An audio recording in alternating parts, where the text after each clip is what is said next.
ici en Allemagne, vous allez trouver 1, 2, 3 Camerounais qui occupent des postes de cadre importants et qui font des choses fortes.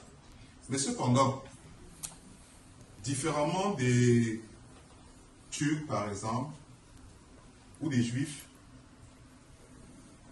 ils ne sont pas protégés. Ça veut dire que c'est des personnes qu'on peut briser du jour au lendemain, parce qu'il n'y a pas une communauté forte derrière eux.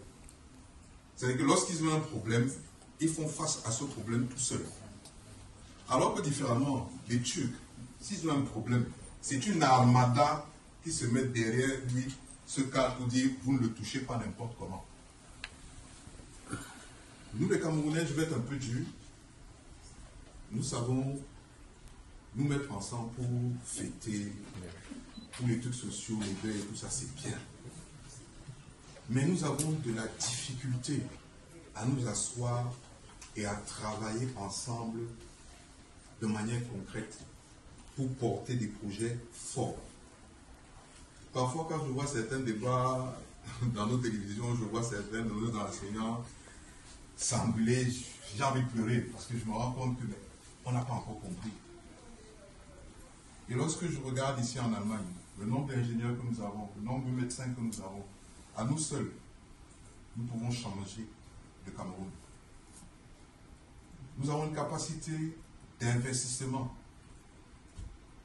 Prenons 100 ingénieurs qui, la tontine est reconnue en Allemagne par exemple. Prenons 100 ingénieurs qui font une tontine de, ils ont 1 000 € par mois. Et que ça tourne. Le banquier voit comment ça tourne. Ça fait 100 000 qui tournent chaque mois.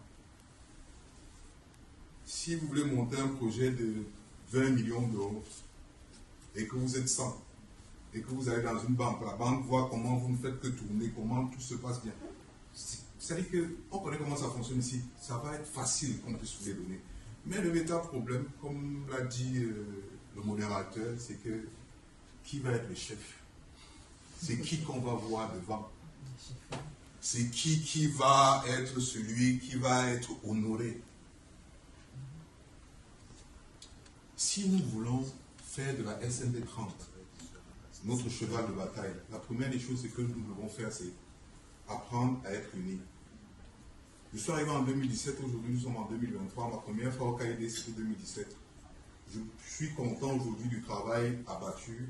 Je félicite d'ailleurs le président et certains membres de la FORCAI. Parce qu'avant, on n'arrivait même pas à avoir des groupes où on pouvait travailler. Aujourd'hui, on a des groupes comme le groupe Énergie, où il y a des personnes qui se mettent